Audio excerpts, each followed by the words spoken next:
All right, so let's jump into this. So you're brand new to the business? Yes. Cool. Uh, Where did you come out of? You obviously came out of a career of some sort.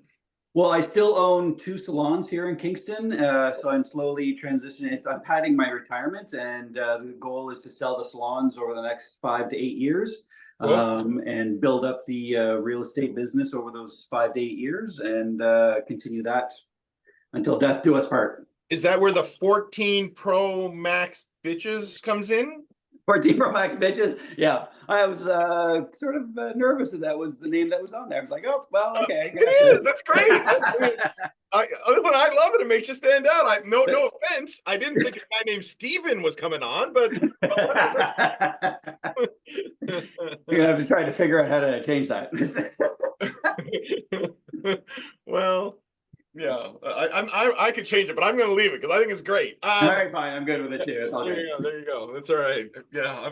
I mean, and no offense, Steven. I was kind of hoping it wasn't going to be Steven coming on to that because I was like, this is going to be good. This is going to be That's awesome. All right. All right. So I'm going to talk a little bit about listings today. I don't want to wait for any longer because I want to make sure that I have time to go over this. And so listen, guys, here's the truth. And I want write this down if you're listening in, because an unsold listing is cash trapped in limbo. Right? It's an unsold listing is just cash trapped in limbo.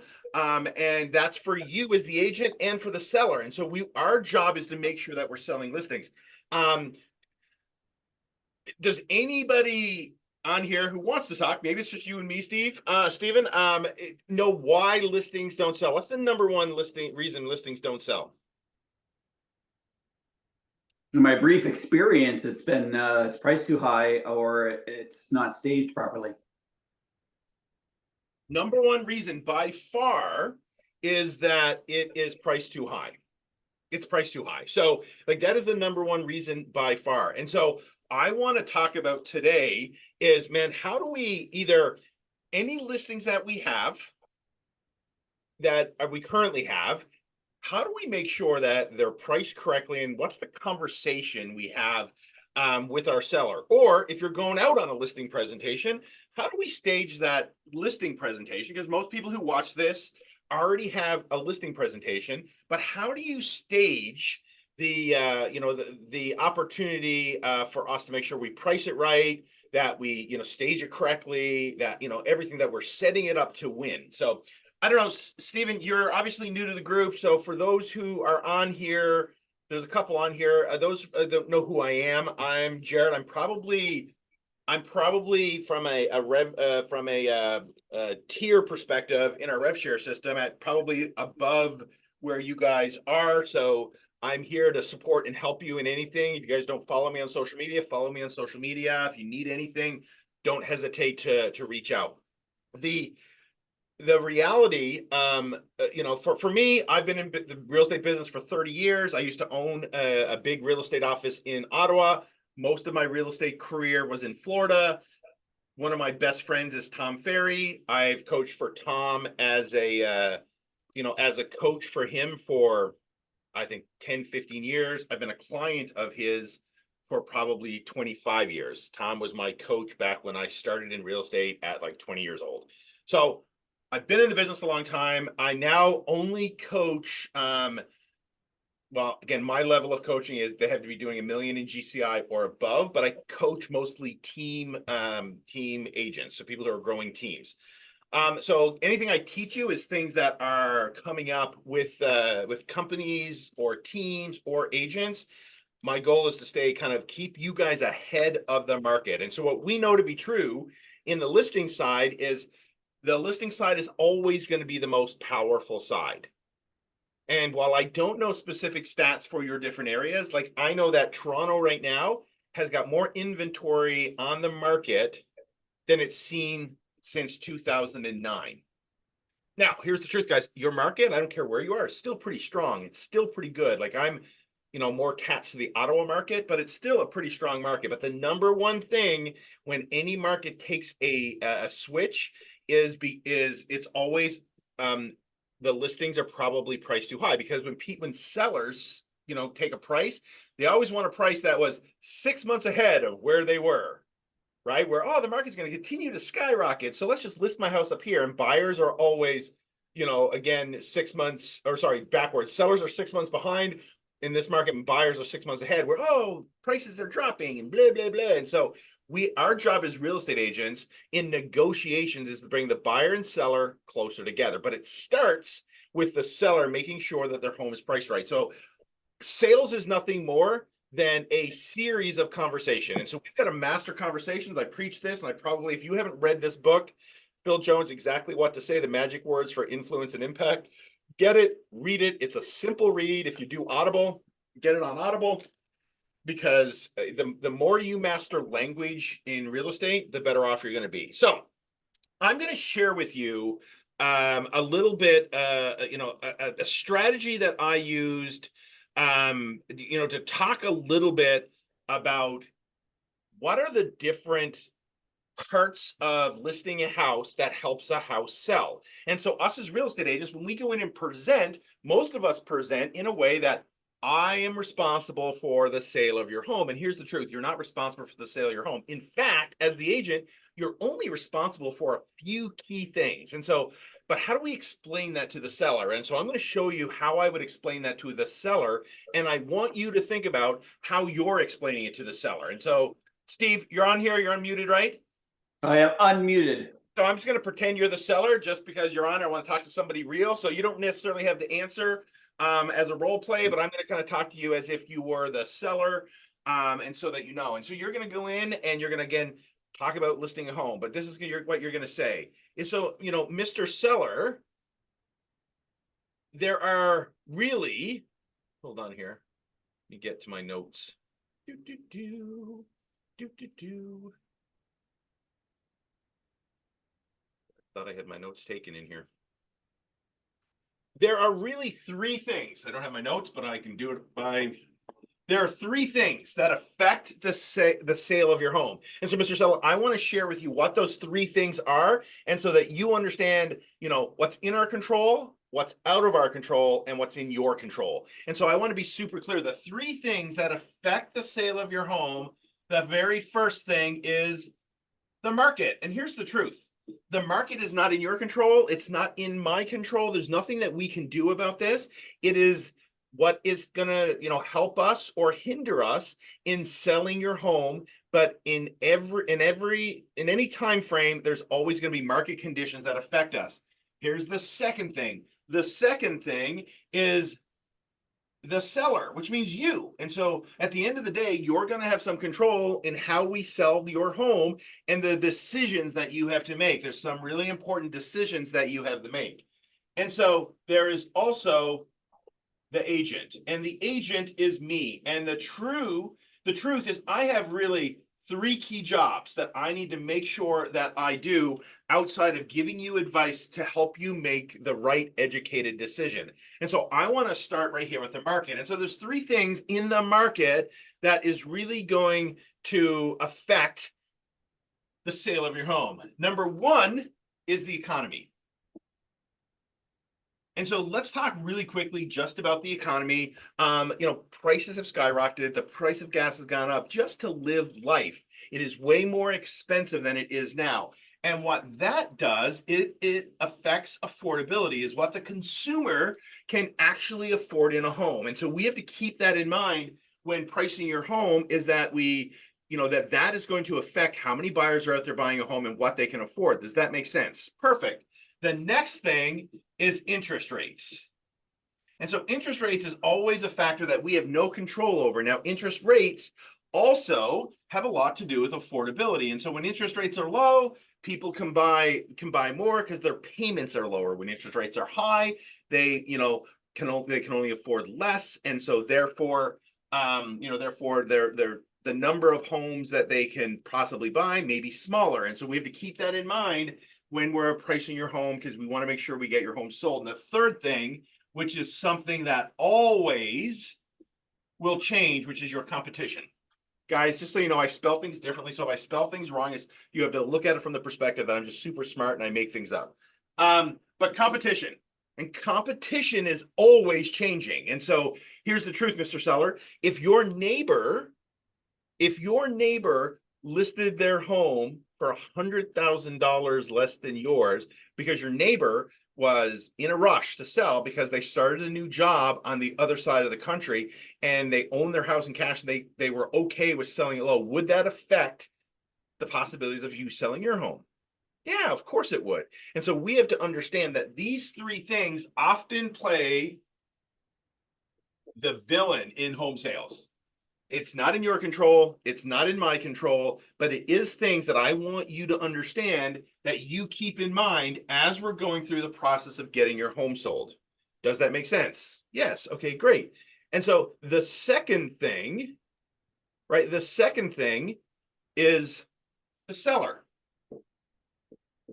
Now, these are decisions that you have to make. And I want you to always understand that through this whole process, you are in complete control. Now, those are two important words for us to be using with them.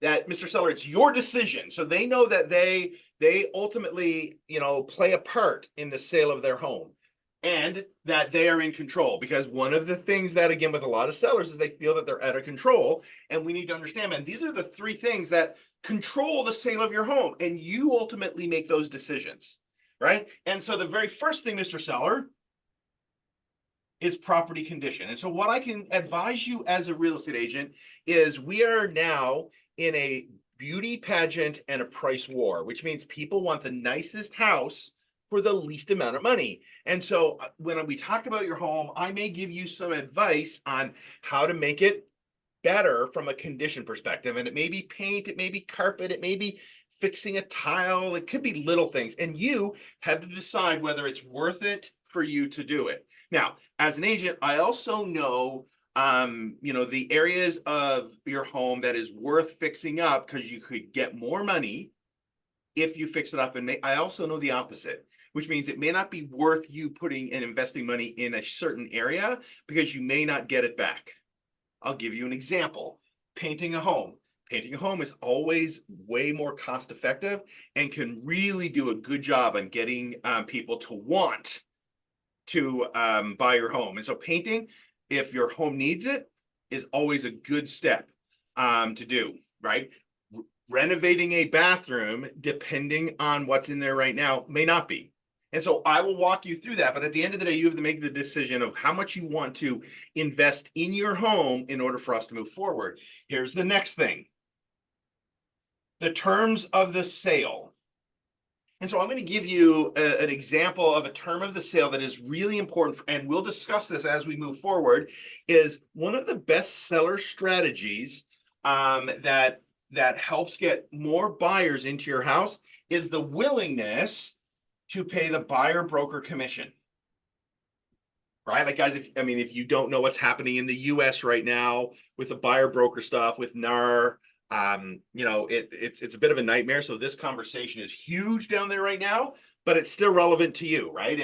What are you willing to help with the buyer? Because at the end of the day, the buyer's agent needs to get paid. And that's just an example. And that's ultimately up to you.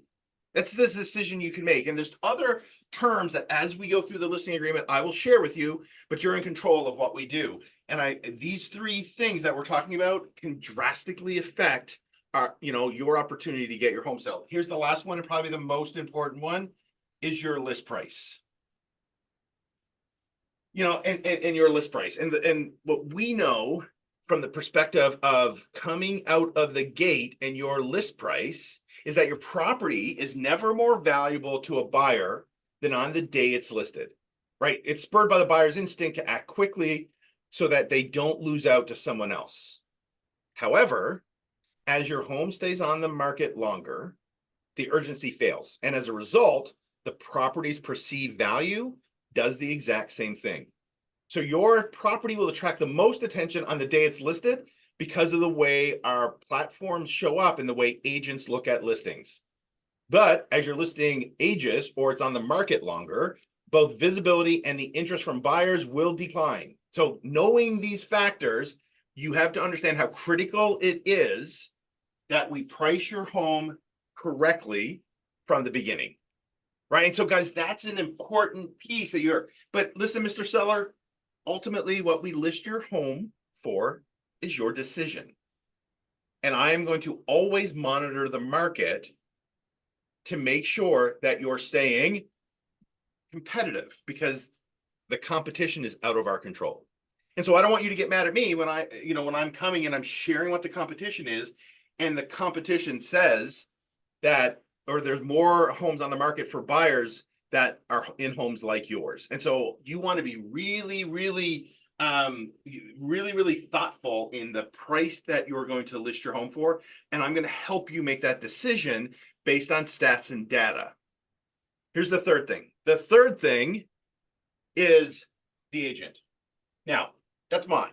And so what I want to share with you, the 3 key jobs that I have, is number 1, which is the marketing plan, right? Is how we're going to expose your home to the market. So it's my job to expose it to the largest pool of ready, willing, and able, and ultimately interested buyers, right? We want to make sure that our local real estate community sees your home and that we put it out in front of buyers, ultimately so it causes your home to sell. What I want you to understand is that marketing is the bait. Price is the hook.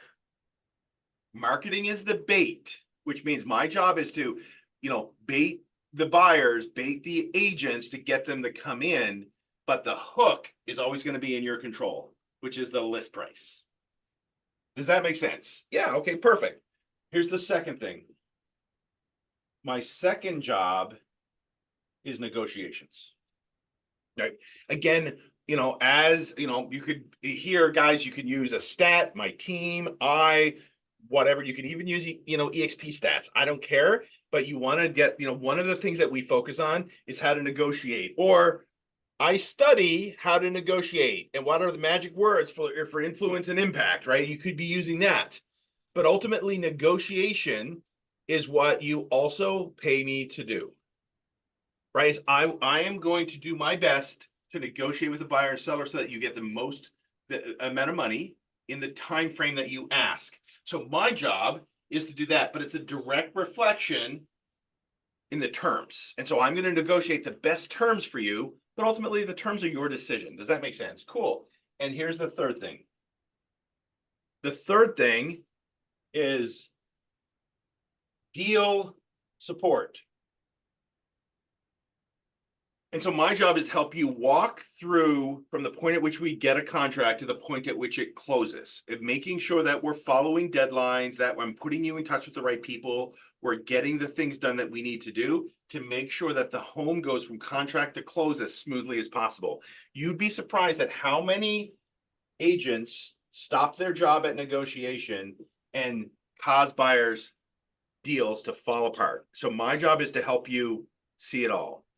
But Mr. Seller, the most important piece that I want you to understand is the things that are not in our control, the things that are totally in your control, and the things that I am going to take care of to get your job done, or to get your home sold.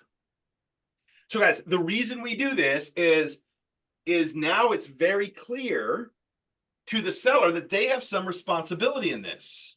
Right? They have some responsibility to make the right decisions, and that it's not all up to you. Matter of fact, with the seller, right? I would even say this. I would say, Mr. Seller, listen, there are tons of agents that will come out to you probably and come out and meet you and go, oh, Mr. Seller, I think you can get X for your home. We should list it at X.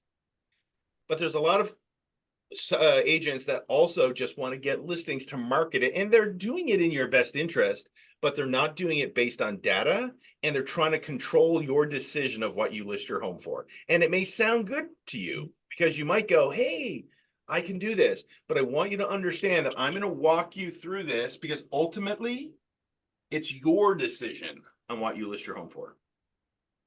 Guys, any questions on that? Does that make sense? And is that a better way for us to approach that? I think it's a great approach. I think it's very logical, and I love the data-driven approach to pricing a home. Right. I think we got Tyler on here as well. Tyler, did you? I don't know when you logged in. So Yeah, sorry, can you hear me? I can hear you. Yep. Yeah, no, I was trying to read the fine print from my phone here, so Oh, it's it's straining the eyes a little bit, but all right. Well, it's yeah, recorded. I don't know if they send these recordings out, but it's recorded. So, guys, here's the thing. We have to make sure that we are focused on becoming listing dominant all the time. Doesn't mean you don't work buyers. It doesn't mean you don't lead generate for buyers. But we have to understand getting listings is the most important piece. But having listings and them not selling is one of the biggest detriments that agents have. Agents go, man, I'm killing it. I got 30 listings. And I'd be like, how many listings have you sold in the last 30 days? And they're like, one. And I'm like, right? So that is money trapped for the agent and for the seller. And so these conversations only become more important as the market, like, let's be honest, if you have been in the business for, let's say, I don't know, 6 7 years, like there was a time in the last few years that you could put your house up for whatever you want. Like you could list your house for whatever you want. You were still going to get offers. There's a good chance it was going to go for asking. Like it was it was a strong market. In today's market, when you see inventory going up, it's only going up for one reason, because we don't have a shortage of buyers in the market, right? Like, let's be clear. A lot of people go, oh, markets turn because we don't have shortage. We have shortage of buyers. Not true, especially right now. What we have a shortage of is affordability, right? And that is when prices of homes exceed the average Joe's affordability. And I don't know what your number. Does anyone know the numbers of where Tyler? You're in Ottawa, right?